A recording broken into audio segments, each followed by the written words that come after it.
বিএনপির একজন নেতা জনাব সালাউদ্দিন আহমেদ তিনি তার একটি নির্বাচনী তার নির্বাচনী এলাকায় তাকে আমরা দেখেছি অনেকগুলি গাড়ি বহরের মধ্যে তিনি এস আলম সাবেক যে দুর্নীতিগ্রস্ত ঢাকা থেকে বাংলাদেশ থেকে টাকা পাচারকারী বলে পরিচিত তার গাড়ি ব্যবহার করেছেন বা তার গাড়ি তার দলের লোকেরা ব্যবহার করেছেন এরকম একটা অভিযোগ।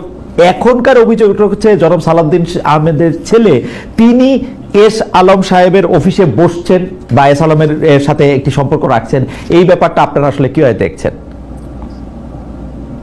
এই ব্যাপারটা আসলে সালাউদ্দিন সাহেব যখন ভারত থেকে ফিরলেন, ফিরে ঢাকা থেকে কক্সবাজার গেলেন, তখন একটা কথা দেখেছি যে এস আলমের একটা জিপে তিনি উঠেছেন।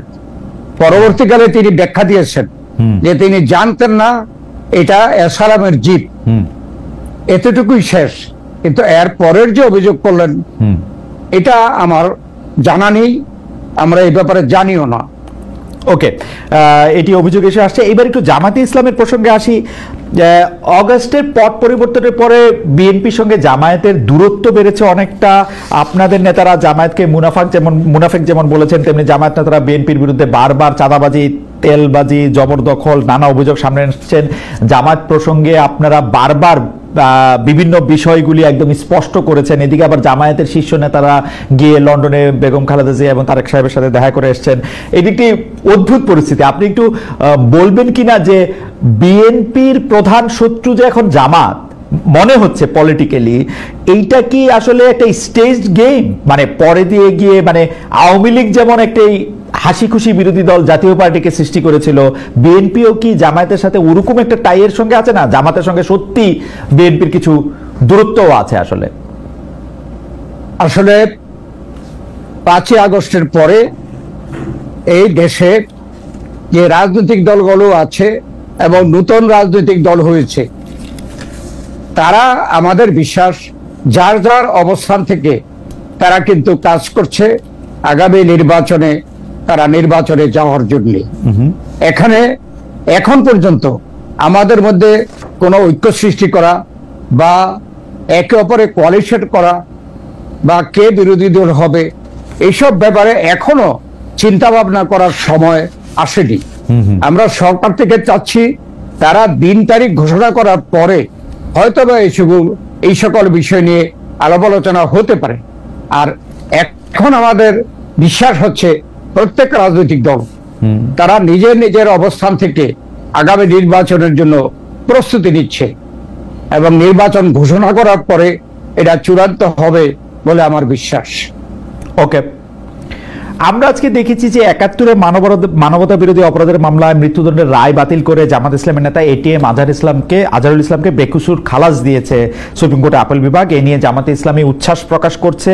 আইন উপদেষ্টা ডক্টর আসিফ নজরুল বিষয়টিকে ন্যায় বিচার হিসেবে দেখছেন। এই রায় বিএনপিকে কিভাবে দেখছে? আপনারা ক্ষমতায় আসলে মানবতা বিরোধী অপরাধের বিচার, এখন আবার 2টা ট্রাইব্যুনাল হয়েছে, সেটাকে আপনারা কিভাবে দেখবেন? জি,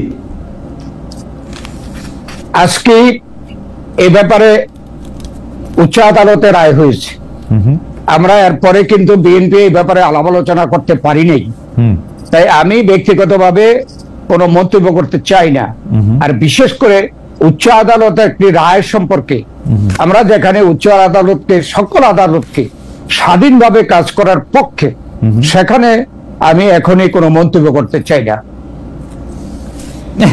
ঠিক আছে, আপনারা কি 31 দফার ব্যাপারটা আপনারা আগে দিয়েছেন, নানা রকম সংস্কারের কথা বলেছেন, এক ধরনের ব্যালেন্স বা ভারসাম্যের কথা আপনারাই আসলে আমার যদ্দূর মনে পড়ে সবার আগে আপনারা বলতে শুরু করেছেন, প্রথম বলেছি, এবং সেইগুলি আপনারা বলেছেন। কিন্তু এখন আমি যদি একটু সংস্কারের প্রসঙ্গে আসি, এবং আপনি এগুলি আরো একদম আপনার মুখস্থ, আমি একটু দেখে দেখে বলি যে আপনারা আসলে সংস্কারের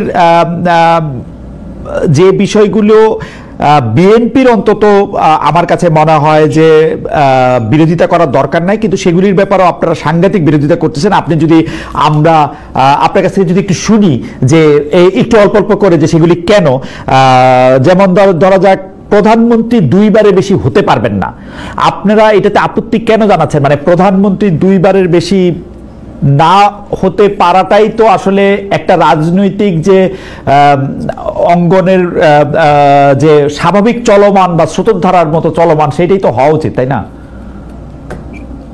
আমাদের 31 দফা সংস্কার প্রস্তাবে কিন্তু এই কথা লেখা আছে, কিন্তু একটা কথা সেখানে একটু বেশ কম আছে।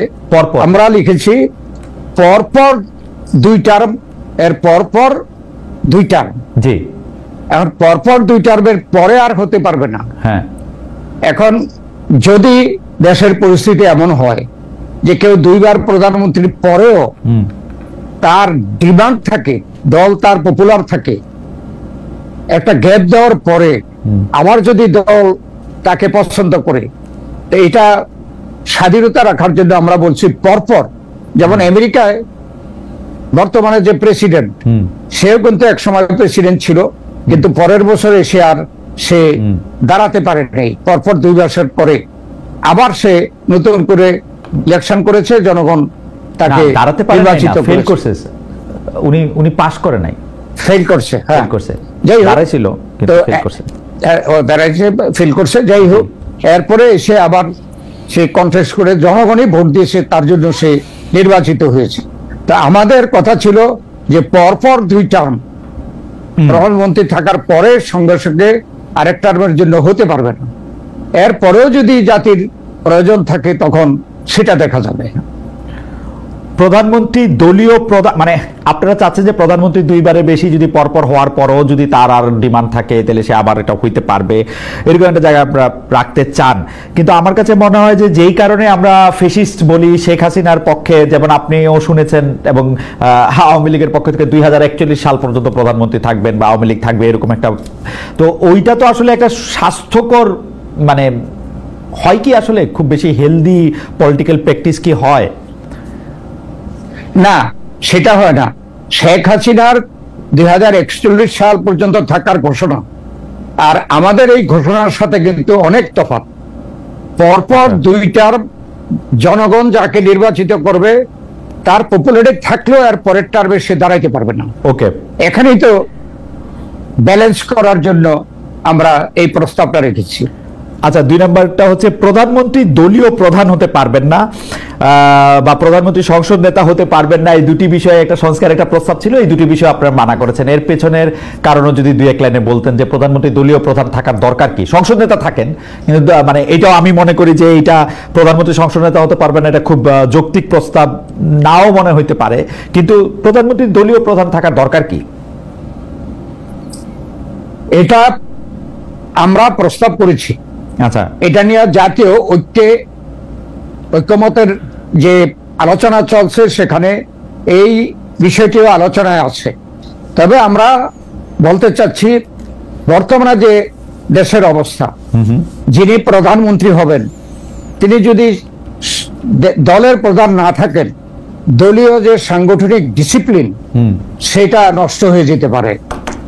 আর আরেকটি কথা হলো যে প্রধানমন্ত্রী হিসাবে তার মূল দায়িত্ব হলো পার্লামেন্টে তাকে জবাবদিহি করতে হবে। তো পার্লামেন্টে যদি বিরোধী সরকার দলের প্রধান তিনি না হন, তাইলে কেন উনি জবাবদিহি করবেন? সেই সুবিধার জন্য আমরা বলছি যে এখানে আমাদের যে রাজনৈতিক পরিবেশ, তাতে কার্যকর ভাবে যাতে করে প্রধানমন্ত্রী কাজ করতে পারে, সেই জন্য আমরা পার্লামেন্টেও তাকে লিডার অব দি পার্টি করার ব্যাপারে আমরা মতামত দিয়েছি। তারপরেও আলোচনা হবে, ঐক্যমত্য নিয়ে এখনো আলোচনা বাকি আছে, জুন থেকে আবার শুরু হবে, সেখানে অনেক কিছু হয়তো নেগোসিয়েটেড হতে পারে। ডক্টর খোদার মোশাররফ হোসেন, এই মৌলিক সংস্কারের ক্ষেত্রে যেই একটা বিষয়ে জামায়াত, এনসিপি এবং বিএনপি একমত হয়েছে, সেটা হচ্ছে যে আপনারা রাষ্ট্রীয় মূলনীতিতে বহুত্ববাদ চান না। এখন আমার প্রশ্ন হচ্ছে, সংবিধান থেকে সংস্কার কমিটি, আমার শিক্ষক ডক্টর আলী রিয়াজ ওই কি বলে জানি ধর্মনিরপেক্ষতা বাদ দিতে বলছেন। এখন ধর্মনিরপেক্ষতা বাদ দিয়া যদি বহুত্ববাদও এটার মধ্যে ইনক্লুড না করা হয়, তাহলে বাংলাদেশের সংবিধানের মূলনীতি কি এক পক্ষের লোকজনের জন্য, এক ধরনের লোকজনের জন্য, এক ধর্মে বিশ্বাসীর জন্যই থাকবে শুধু, মানে যারা ডমিনেন্ট ফোর্স? না, আমাদের বর্তমান সংবিধানেও আছে এটা শহীদ জিয়াউর রহমান এটা ইন্ট্রোডিউস করে গেছিল যে আমাদের আল্লাহর উপরে বিশ্বাস এবং সকল ধর্মের সমান অধিকার। তো সেটা যদি সমান অধিকার সকল ধর্মের থাকে, এখানে বহুত্ববাদ দিয়ে কি ধর্মীয় বিষয় বলা হচ্ছে না অন্য কিছু বলা হচ্ছে, এটার ব্যাখ্যা নাই।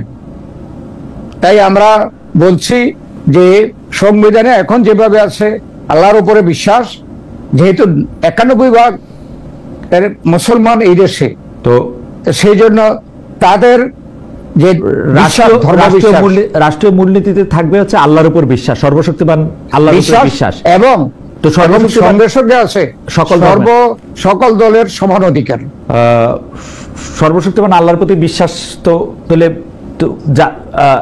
মানে 100% মানুষই তাই করতে হবে মূলনীতিতে, তা থাকলে মানে আলাদা কিছু করতে হবে না। না না না, ওখানে তো মূলনীতিতে শুধু আল্লাহর উপরে বিশ্বাস এটা না, আল্লাহর উপরে বিশ্বাস এবং সকল ধর্মের সমান অধিকার। আর বহুত্ববাদ আমরা মনে করি আপনারা বহুত্ববাদকে বাদ দিতে চাইলেন কেন? মানে এটা তো বহুত্ববাদী মনে হচ্ছে, সবার যদি সমান অধিকারই থাকে, এটা তো সব ধর্ম, যেহেতু এটা আছে এতদিন পর্যন্ত প্র্যাকটিস হচ্ছে। এখানে বহুত্ববাদ বললে ধর্মীয় বহুত্ববাদ না বলেও অন্য কিছু এখানে এটা ইন্টারপ্রিটেশন হইতে পারে, সেই জন্য আমাদের এটা সম্বন্ধে, যেহেতু এটা আছে সেই জন্য যেভাবে আছে সেটাকে আমরা সমর্থন করছি। আপনারা এই বক্তব্যের সাথে একমত হন নাই যে জ্যেষ্ঠতম বিচারক প্রধান বিচারপতি হবেন? এইটা কেন, মানে এইটার ব্যাপারে আপনাদের আপত্তি কেন? এটার ব্যাপারে এখানে যেভাবে আসছে বর্তমানে, হ্যাঁ, জ্যেষ্ঠ বিচারপতি যদি কাজে সক্ষম থাকেন তাহলে তো তাই হচ্ছে। তো যদি আমরা ওইটা স্পেসিফিক রাখি তাইলে হবে কি, যে যদি জ্যেষ্ঠ বিচারপতি সক্ষমতা না থাকে, বয়সের কারণে বা কোনো রোগ ব্যাধির কারণে যদি সে সেইভাবে সচল না থাকে, তাইলে তাকে প্রধান বিচারপতি করলে তো বিচারালয় তো অন্ধকার হয়ে যাবে না। কিন্তু ডক্টর খোদার মোশাররফ হোসেন, তাকে আমরা এপিলেট ডিভিশনের একজন জাজ হিসেবে রাখতেছি, কিন্তু জাস্টিস বা চিফ জাস্টিস হিসেবে নিয়োগ আমরা আপত্তি জানাচ্ছি। এটা কি খুব, কারণ এপিলেট ডিভিশনের একজন জাজ তো ইকুয়ালি, মানে এবং তিনি তো নিজের বিচারও করতে পারেন আসলে, যে তিনি যদি ফিট না থাকেন এটা তো উনিই সরে দাঁড়াবেন, মানে এটা আপনাদের আপত্তিটা কি যৌক্তিক? আসলে আমরা মনে করছি যৌক্তিক। ওকে, এরপরে অন্যান্য দলের মতামত নিবে এবং যে কমিটি আছে এখন তারা সময় মতো আলাপ আলোচনা করে ঐক্যমত্য সৃষ্টি করে এটা ঘোষণা করবে, তখন আমরা ফাইনালি মতামত দেব। সংবিধান সংশোধনে আপনারা গণভোট চান না, এটার কোনো মানে স্পেসিফিক কারণ আছে যে সংবিধান সংশোধনে আপনারা কেন গণভোট চান না? সংবিধানে এই পর্যন্ত যেটা প্র্যাকটিস হচ্ছে, লিপিবদ্ধ আছে যে সংবিধানের কোন ধারা যদি সংশোধন করতে হয় সেটা সংসদে সংশোধন করতে হবে, এটাই তো যথেষ্ট। জনগণের নির্বাচিত সরকার থাকবে আর সংসদ থাকবে, সেই সংসদ সংবিধান যেটা করতে চায় এটা সেই অধিকারটা তো সংসদের থাকতে হবে। নারী আসনে সরাসরি নির্বাচন আপনারা চান না? নারী আসনে সরাসরি নির্বাচন হলে কি মানে মানে এইটাতে আপনাদের কেন আপত্তি? যেহেতু এই পর্যন্ত নারী আসন সংখ্যা আমরা ক্ষমতায় থাকতে বৃদ্ধি করে 50 করেছি, এবং এখন যদি নারীদের সরাসরি নির্বাচন করতে হয় তাহলে দেখা যাবে যে একজন নারী আসন 3টি আসনে নির্বাচন করতে হবে। এটা কি সমতা হলো? একজন পুরুষের সাথে একটা আসন থেকে নির্বাচিত হবে একজন পুরুষ, আর একজন মহিলা 3টা আসন থেকে নির্বাচিত হতে হবে, সংসদীয় 6টা আসন থেকে। রাইট, সংসদীয় আসন থেকে, সংসদীয় এলাকার আসনের ভিত্তিতে বলতেছেন। কিন্তু এখনো যাই 50 সদস্য আছেন তারা তো মোটামুটি ভাবে, মানে স্বাভাবিক কনস্টিটিউয়েন্সি ধরলে তারা তো আসলে 5টা-6টা সংসদীয় আসন হয়, কিন্তু তারা তো 6টা আসনে গিয়ে সরাসরি নির্বাচন করতে হয় না। ওকে, ওকে, আপনারা মনে করছেন মেজরিটি পার্লামেন্টের যে সংসদ সদস্যরা তারা এখানে এ পর্যন্ত যেভাবে হয়েছে যে প্রপোর্শনেটলি মহিলা আসন দেওয়ার সময় যে যে দলের যত পার্সেন্টেজ এমপি হয়েছে সেই পার্সেন্টেজে মহিলা এমপি দেওয়া হয়েছে।